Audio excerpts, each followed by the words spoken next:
نحمده ونصلي على رسوله الكريم أعوذ بالله minash shaytaanir Rajeem Bismillahir Rahmanir Rahim رب اشرح لي صدري ويسر لي أمري واحلل عقدة من لساني يفقه قولي آمين يا أرحم الراحمين.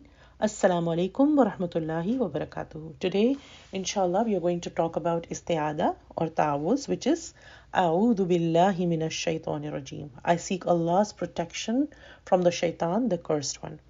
A'udhu means I seek refuge, and this word comes from Ain, Waw, and Dal, which is the same letters as the word taweez in Urdu. And as we say taweez, what are the thoughts that come to our mind?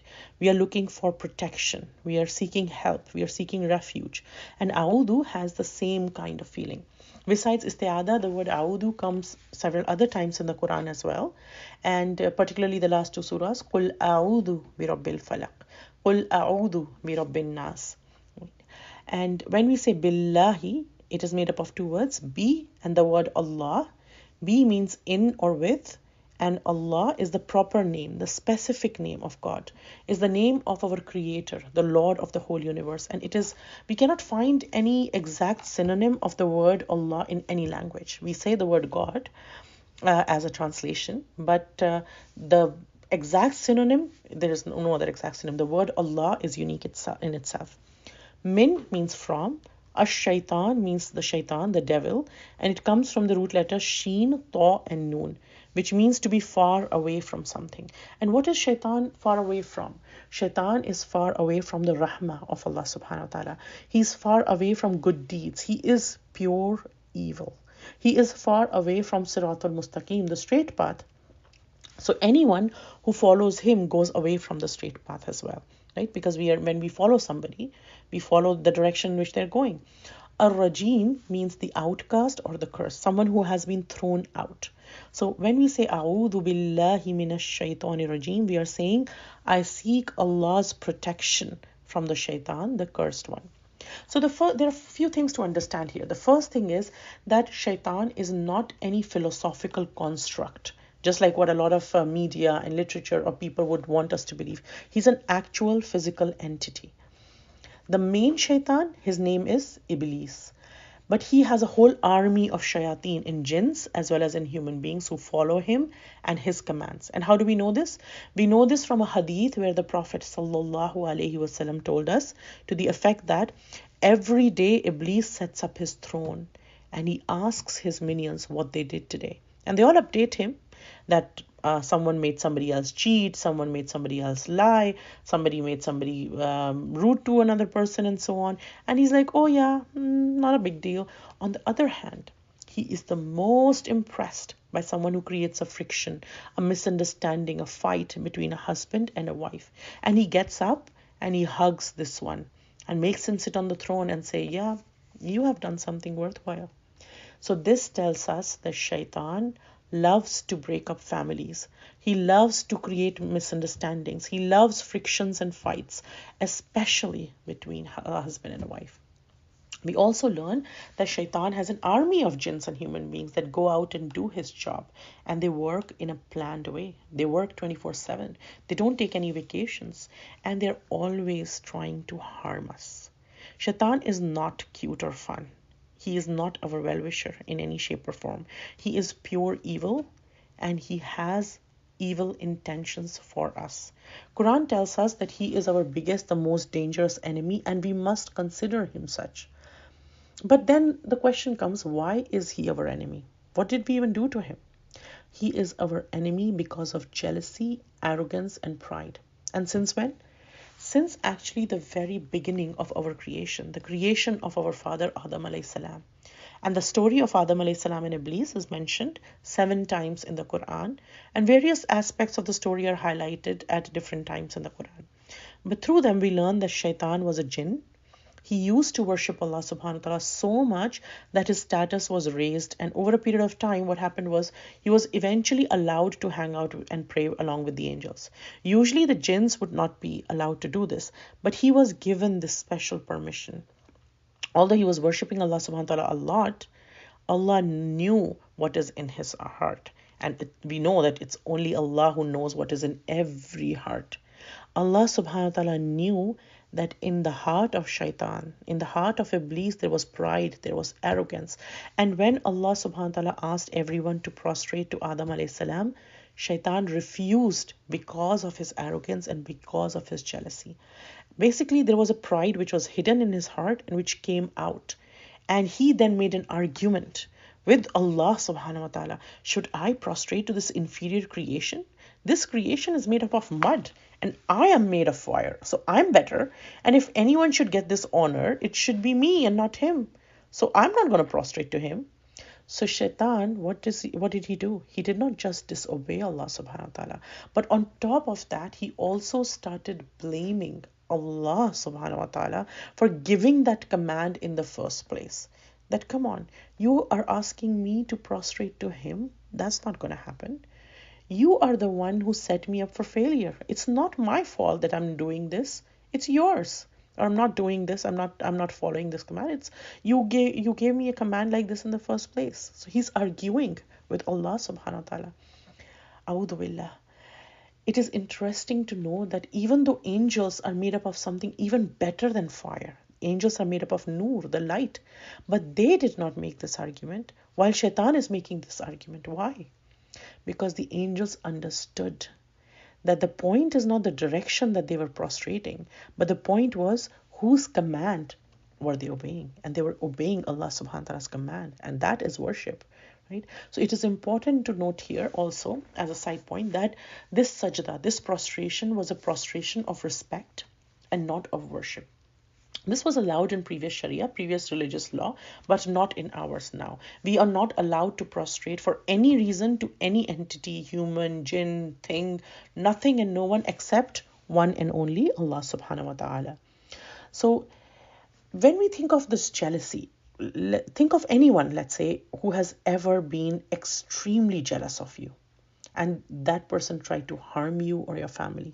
Now multiply that jealousy over and over and over, many, many, many times over.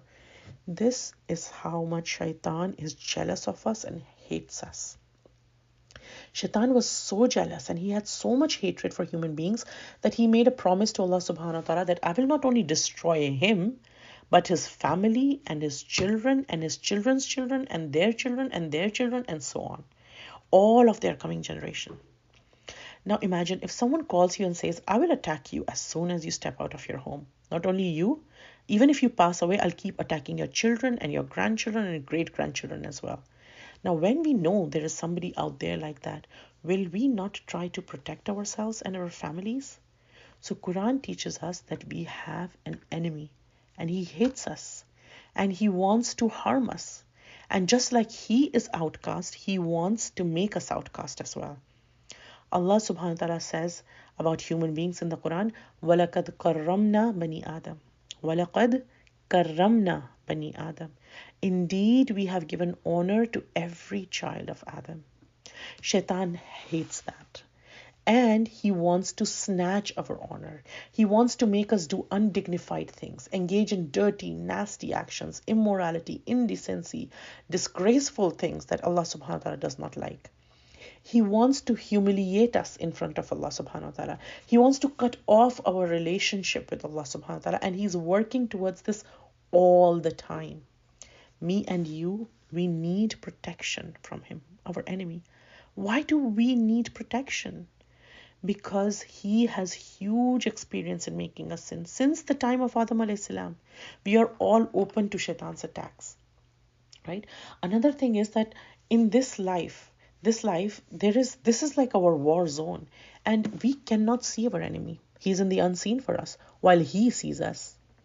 Now we cannot see Shaitan. We cannot kill him. We cannot get rid of him. We cannot protect ourselves from him. We need Allah's protection. Right? Shaitan has promised that he promised Allah subhanahu wa ta'ala that he's going to attack us human beings from left, from right, from front, from back. And he attacks in many ways. And some of the ways, sometimes he makes the dunya seem so big and near to us that this small dunya seems so big and magnified and we get so focused and involved in it that we forget our akhirah. the hereafter, which is going to be there forever.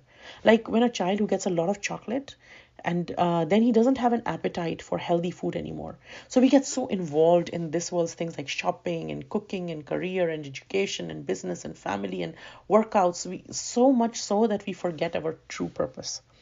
Sometimes he creates misunderstandings between family members or misunderstandings about even Allah subhanahu wa ta'ala or the Quran.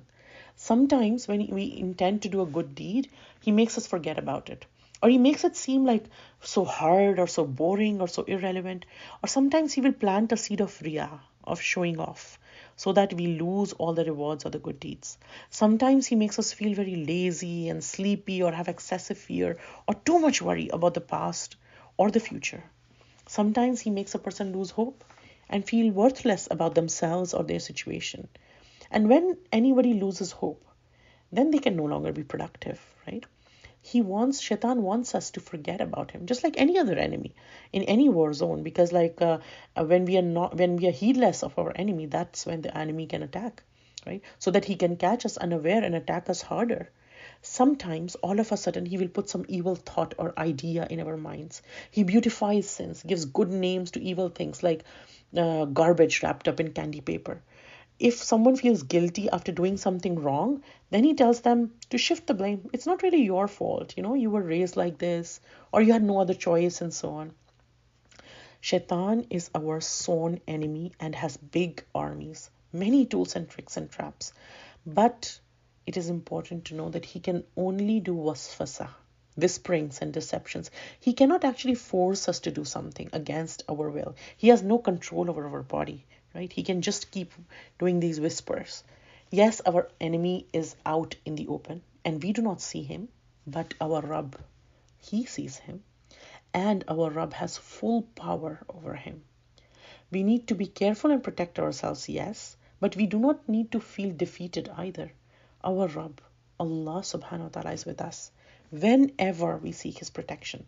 Allah subhanahu wa ta'ala has provided us with this very simple and powerful weapon to protect ourselves from the waswasa of shaitan, the awuz or the Isteaada.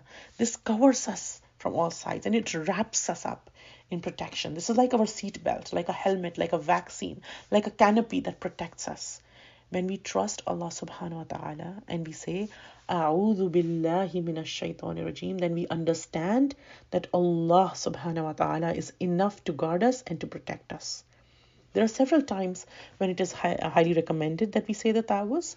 So this could be whenever shaitan attacks us, when any evil or negative thought comes in our mind, or when we are in a marketplace, when we feel angry, when we are feeling any kind of fear or danger, before sleeping, after waking up, before we use the washroom, when we are visiting a creepy or a deserted place, or if we are having a lot of distracted thoughts while praying our salah. But the most important thing is that we need to say it when we are going to read or study the Quran, which is what we are starting, our journey that we are starting now, right? Why? Why particularly before studying the Quran? Because Allah subhanahu wa ta'ala tells us to do so. In the 16th surah of the Quran, in ayah number 98, Allah subhanahu wa ta'ala says, so when you recite the Quran, first seek refuge in Allah from shaitan, the expelled. Shaitan absolutely hates it when we try to get closer to the Quran. And he will do whatever he can to take us away from it or to spoil our experience. Why? Why would he do that?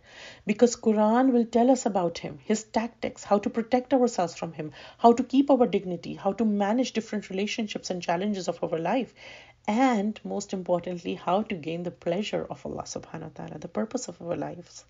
So just like we put on our seat belts before we start on any exciting drive or a ride, let us all seek the protection of Allah subhanahu wa ta'ala against the shaitan and all his armies as we begin our journey with the Quran. A'udhu billahi minash shaytanir rajeem.